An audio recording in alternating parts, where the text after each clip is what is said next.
Olá, pessoal, estamos aqui mais uma vez para apresentar um novo conteúdo para vocês. Agora a gente vai estar aí mostrando um pouco sobre a questão dos anfíbios, né? Então, a gente entra finalmente na questão dos tetrápodas, né? Que em determinados grupos nós vamos ver que eles vão apresentar, né, dois pares de membros, um par superior de membros anteriores e um par de membros posteriores.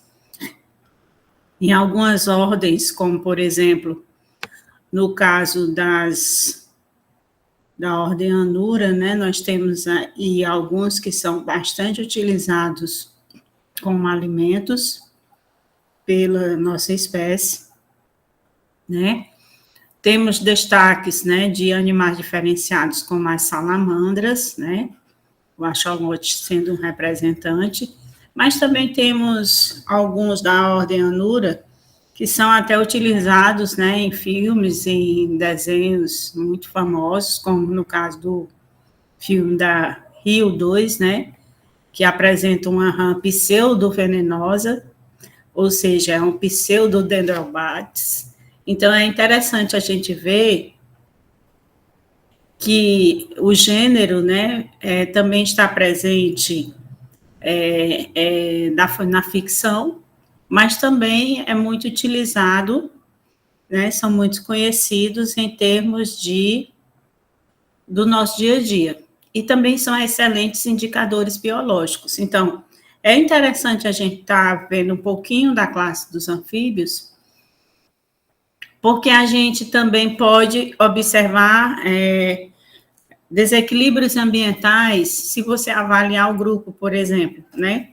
Tirando o fato de servirem também, em parte, como alimentos, como a gente já citou, tem também essa questão de serem excelentes indicadores biológicos, porque são animais muito sensíveis à questão da toxicidade, né, do ambiente, e também, se há substâncias tóxicas naquele ambiente, você não encontrará, né, representantes dessas classes.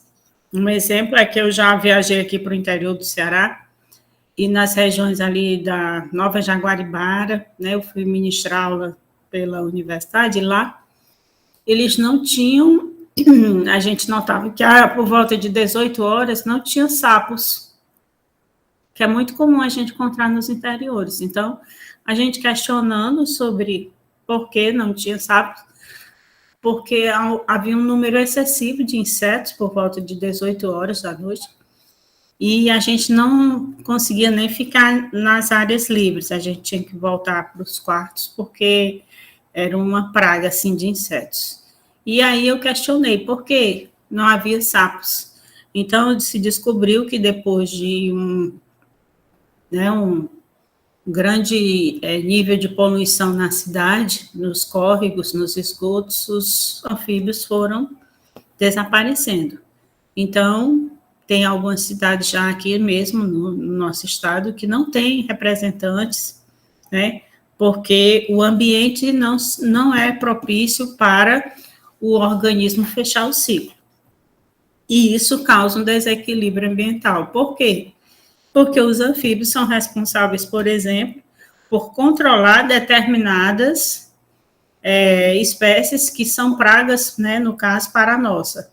Né, insetos voadores, insetos que incomodam, insetos que atacam a gente. Então, assim, se nós tivéssemos uma população de anfíbios, digamos, em termos normais, né, não haveria, por exemplo, nesse interior que eu fui, essa propagação, né, de insetos todo entardecer, certo?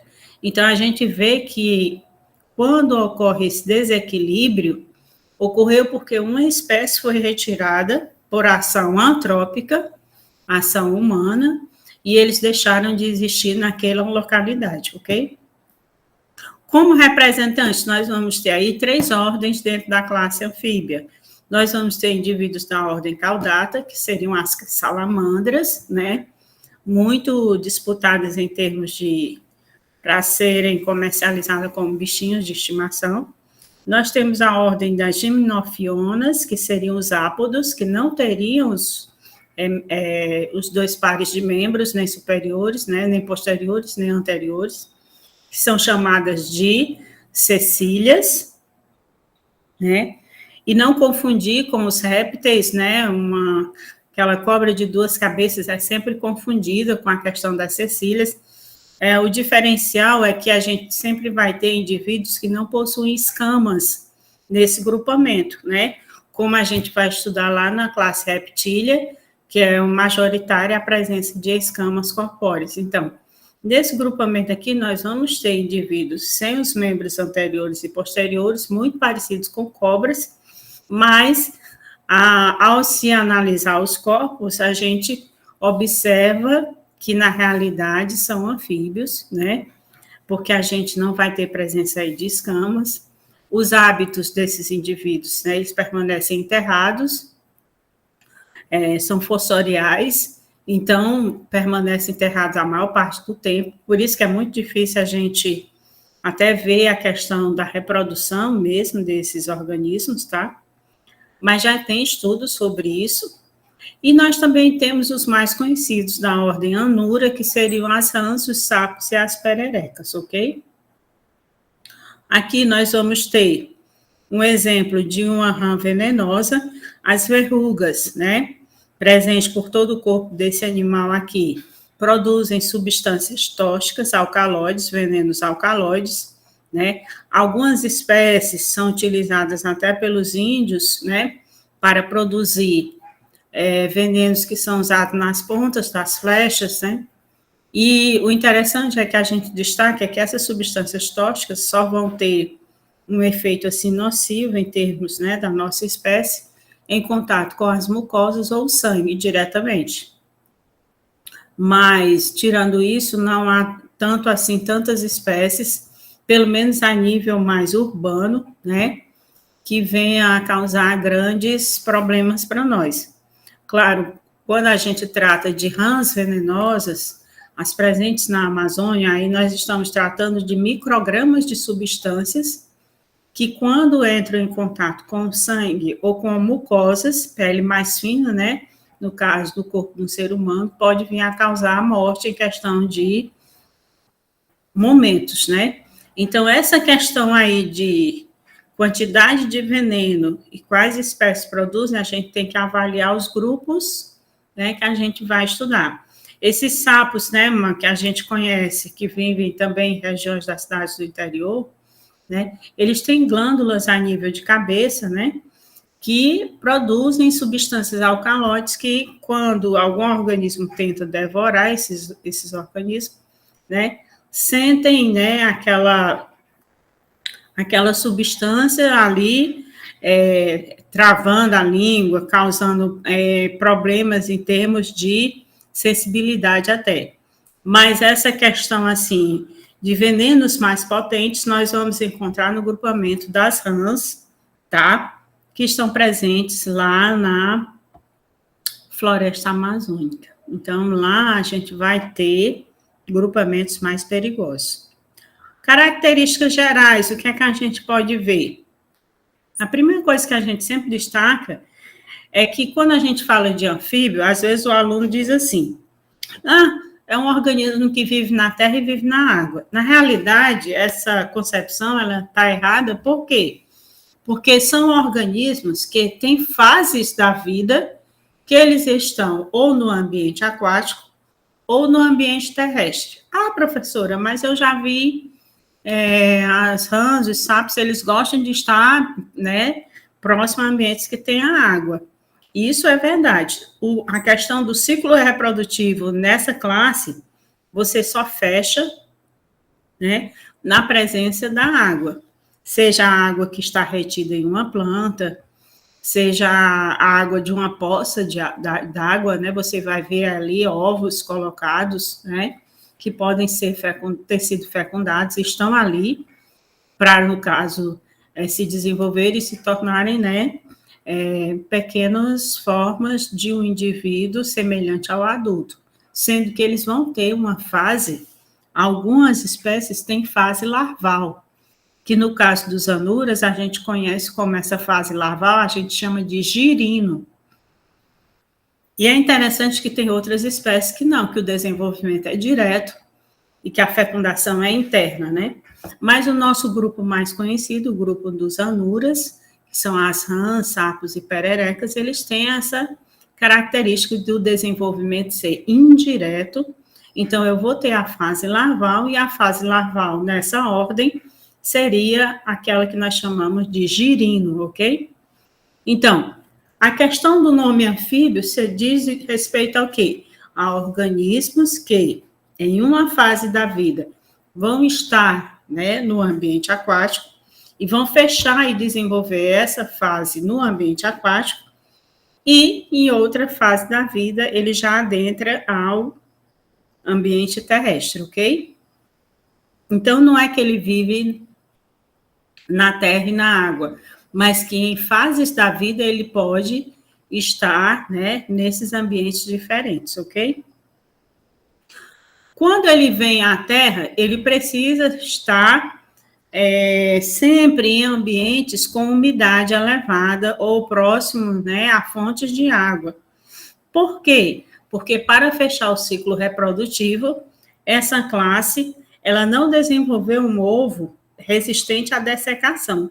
Então, os ovos precisam ter, no caso, umidades elevadas para poderem fechar todo o período, né, desde a fecundação até eclodir, no caso, a fase larval, no caso dos anuras. Então, essa é a questão, é imprescindível, não há libertação desses organismos dos ambientes aquáticos totalmente, né? No caso, por quê? Outra questão que a gente destaca, além de não ter ovos resistentes à dessecação, eles também têm aí essa questão da dependência de manter o corpo úmido para efetuar trocas gasosas a nível de superfície corpórea. Então, eles fazem, sim, respiração cutânea. Então, é muito interessante a gente ver essa questão junto do grupo. Não há uma liberdade, né? Eles não conseguiram se libertar totalmente do ambiente aquático no fator, quando a gente trata da questão evolutiva. Então, ainda há, em uma fase da dependência, dependendo das espécies, é que nós vamos ter grandes quantidades de veneno ou quantidades menores. E algumas rãs, né, da Amazônia, questão de micrograma, chegam a levar um ser humano à morte. Então, é interessante a gente ver que as espécies mais comuns não têm essas substâncias, ok? Essas que a gente encontra mais próximo aos grandes centros urbanos. Importantes predadores de insetos, daí serem grandes indicadores biológicos, que foi o caso que eu citei no início dessa aula, tá? Quando estão na fase adulta, né, gostam muito de caçar e utilizam muito a questão dos sentidos, dos olhos, para, né, conseguir presas. São carnívoros, na sua grande maioria, e precisam que a presa se movimente. Tanto que em criatórios de rãs, né, quando é servida a ração para a engorda nos ranários, geralmente o cara coloca em uma esteira que vibra. Aí a ração balança, se movimenta, e as rãs que estão ali para, né, passarem pelo período de engorda, são enganadas, entre aspas. Elas percebem aquela ração que se movimenta como se fosse, né, um inseto, e aí vão consumindo aquele alimento. Se essa ração não balançar, né, por algum motivo, ficar só estática, a ração é perdida ali naquele ambiente, porque é uma das características desses organismos na fase adulta, é a percepção sensorial. Eles usam os olhos para caçar, mas precisam que, no caso, no ambiente natural, né, a presa se movimenta. Então, no ranário, é preciso que a gente use esse artifício para fazer a engorda das rãs, ok? Nem todo mundo aprecia a carne, mas tem já uma pequena parte, né, de seres humanos que apreciam a carne das rãs, principalmente a parte dos membros, né, posteriores. As coxas são bem apreciadas em termos de culinária, ok? Então, tem hábitos carnívoros, né, os adultos, tá? E os girinos, na fase de girina, a gente vai ter aí alimentos de algas, alimentos de pequenos organismos que estão presentes ali, né, naquele meio aquático, ok? Tá bom? Nós vamos ter um esqueleto majoritariamente ossificado, então o tecido ósseo predomina totalmente, desde os peixes ósseos, essa classe continua com esse advento. E vamos ter aí, né, pequenas costelas, nós vamos ter, né, uma, digamos, ossificação diferenciada, que vai permitir, por exemplo, que o animal ande ou salte, mesmo porque em momentos de fuga ele precisa desses saltos, tá? De modo geral, nós vamos ter 2 pares de patas, as extremidades com 4 a 5 dedos, e vão servir para andar, saltar ou nadar, ok? Um dos exemplos que a gente sempre cita em termos de rãs venenosas é o caractere desses organismos apresentarem o quê? Apresentarem a questão de uma coloração, desculpe, diferenciada. Então, a gente pode notar que uma das características que sempre se aconselha é que quanto mais colorido for o animal, mais distância você mantém dele. Por que isso?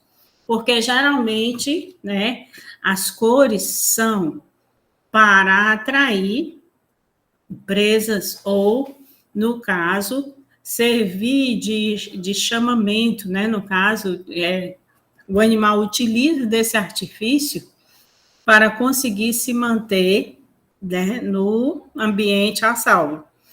E quando eles são predados, devido às grandes quantidades de veneno que eles produzem, a gente vai ter aqui um diferencial em termos de defesa, né? Não só saltar, não só andar, mas produzir veneno para sua própria proteção. Em relação ao sistema digestório, vai ser completo, nós vamos ter aí digestão, né, no trato, no lúmen intestinal, extracelular, e a boca geralmente vai apresentar uma língua que ele pode projetar para captura, né, pegajosa, para a captura das presas, ok? Nós vamos ter órgãos dos sentidos, incluindo os olhos, né, aí, protegidos por pálpebras móveis, porque ele adentra o ambiente terrestre. E isso quer dizer o quê? Ele vai precisar proteger esse olho no meio seco, ok? Então, nós vamos ter um meio terrestre que pode agredir. Então, ele tem essa, né, desenvolvimento de pálpebras. Nós vamos ter ouvidos com columela, que é desenvolvida a partir dos ossos mandibulares dos peixes, surge essa nova estrutura, e um tímpano externo. E por que isso ocorre no grupamento dos anuras de uma forma maior? Inclusive, é bem visível. Porque nós vamos ter aí, digamos, um advento para ele captar sons bem fracos que vêm, né, transmitidos pelo ar, que vêm nas ondas. Então, quer dizer o quê? Que o animal, ele utiliza muito esses sentidos, principalmente na época da reprodução. Também nós vamos ter aqui a vocalização como um dos fatores para que eles utilizam os sons para atraírem os parceiros na época da reprodução, certo? Com exceção das cecílias, lá dos ápodas, né, que não possuem os órgãos, aquele que parece uma cobra, que eu falei, o modo de vida vai obrigar a se utilizar aqui o olfato, e a maioria utiliza, sim, a visão para detectar as presas, mesmo à noite. Tem alguns, a grande maioria, vão ter hábitos diurnos, tá? mas tem alguns que mantêm hábitos noturnos para captura de presas, ok? Sistema circulatório, nós vamos ter um sistema fechado, tem um coração aí com 3 câmaras, 2 aurículas e um ventrículo. Sim, mas nós vamos ter ainda mistura aqui, tá? De sangue arterial e venoso. Então, é incompleta. Ainda há aqui mistura, não há uma separação total do sangue arterial e do venoso. Com relação às células, nós temos aqui glóbulos vermelhos ovais e nucleados, certo? E é por isso, pelo fato de ainda haver essa mistura de sangue arterial e venoso em espaços corpóreos, nós vamos ter aqui ainda a circulação dita incompleta. O sistema respiratório vai apresentar o quê? Alguma fase da vida apresenta a respiração por brânquias, que no caso a fase larval dos girinos, né?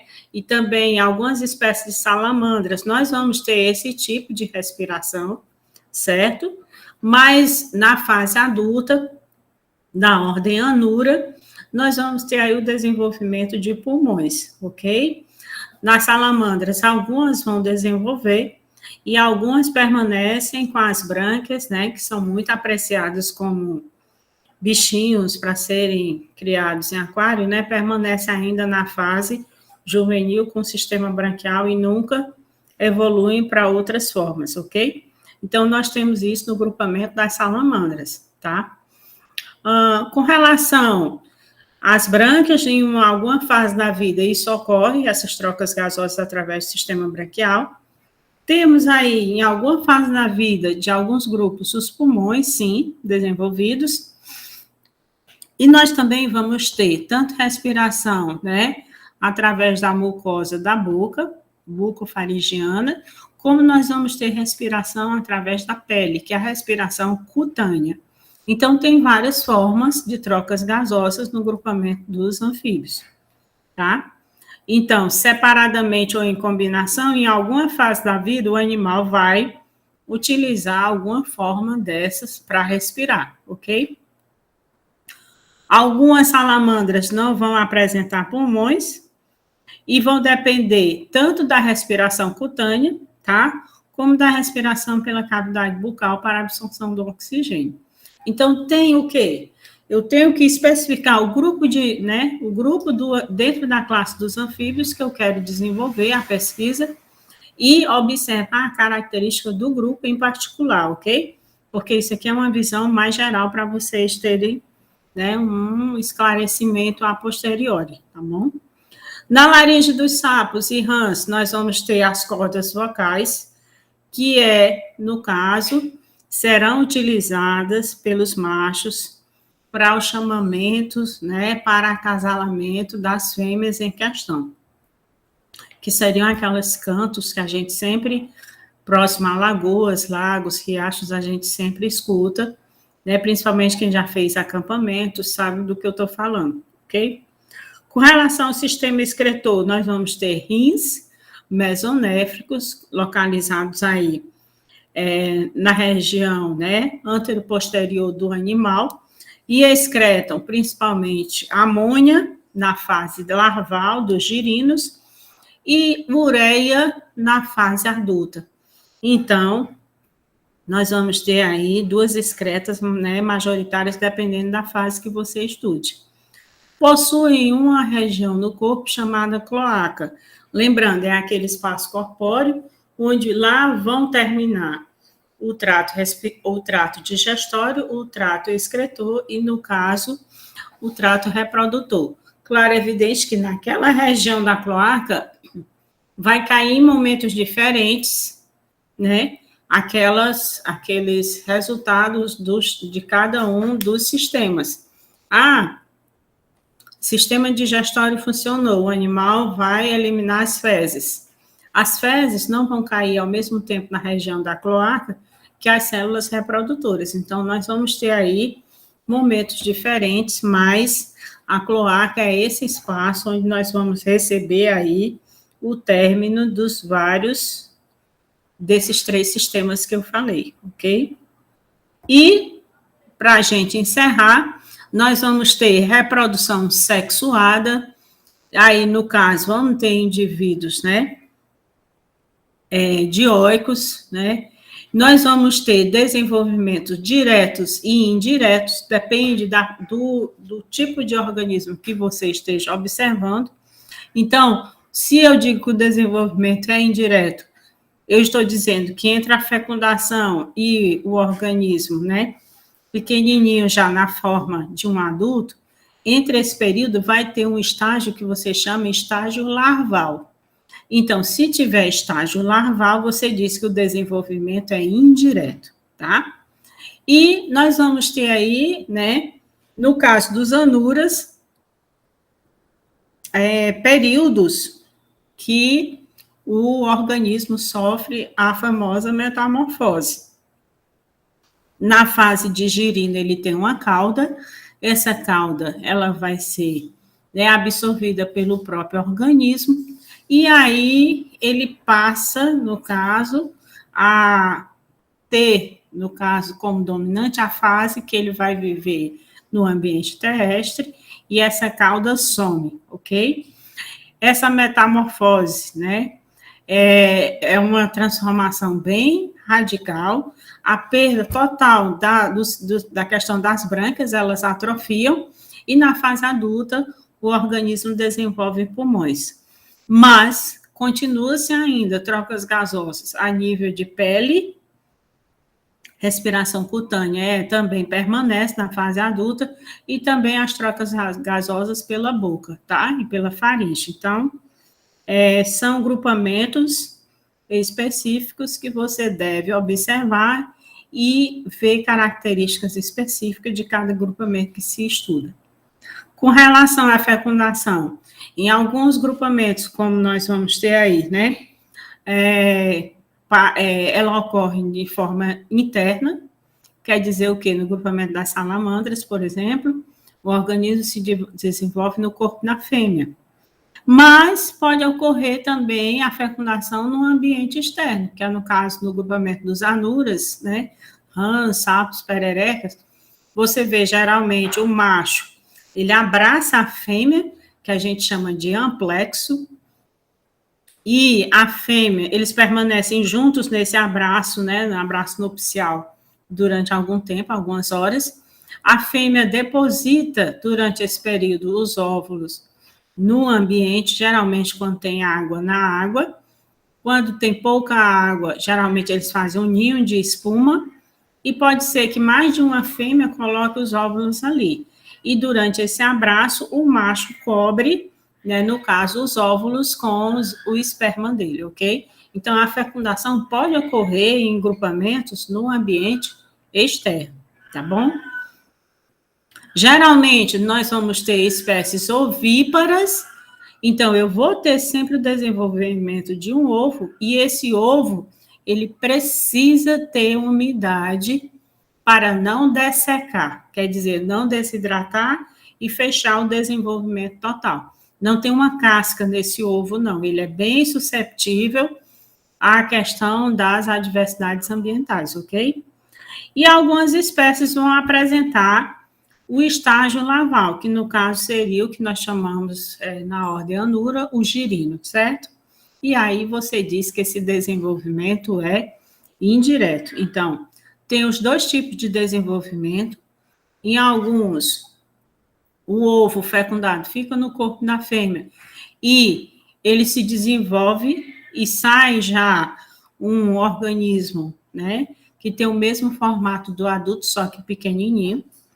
Mas aí você diz que esse desenvolvimento não teve estágio larval, o desenvolvimento aí foi direto. E tem também grupos que, no caso, desenvolvem uma etapa, né, como no caso dos anuras, que tem o girino, e aí você diz que esse desenvolvimento é indireto. Aqui nós temos representantes. Essa é a salamandra encontrada aqui, é a única espécie encontrada no Brasil, tá? Essa aqui seria, no caso, as cecílias, eles vivem enterrados em fundos lamosos, né, e a parte ou em ambientes aquáticos, e aqui nós temos, né, no caso, os representantes majoritários, né? A rã do gênero Lithobates. Lithobates catesbeianus, né? Seria a rã que foi introduzida aqui. Tem a rã touro também, que ela é muito apreciada na alimentação, é uma rã que foi trazida da África, tá? Tem essa aqui que é considerada, ela é chamada, foi batizada cientificamente de Phyllobates terribilis, é considerada, é da família Dendrobatidae, é considerada a rã mais perigosa existente no país, tá? Muito encontrada na Amazônia. Microgramas do veneno da pele dessa rã matam um ser humano em questões de minutos. Antes dos incêndios do Pantanal, tinham descoberto essa perereca lá, ela é chamada de perereca fluorescente. Né? No escuro ela brilha. Mas eu não sei como está a situação, se esse anfíbio foi extinto logo depois de descoberta, a descoberta foi recente, por conta da questão dos incêndios que estão ocorrendo no Pantanal, ali da região do Pantanal. E o nome científico é Ipsiboas punctatus. E ela é muito linda, muito bonita mesmo. É uma perereca bem diferente.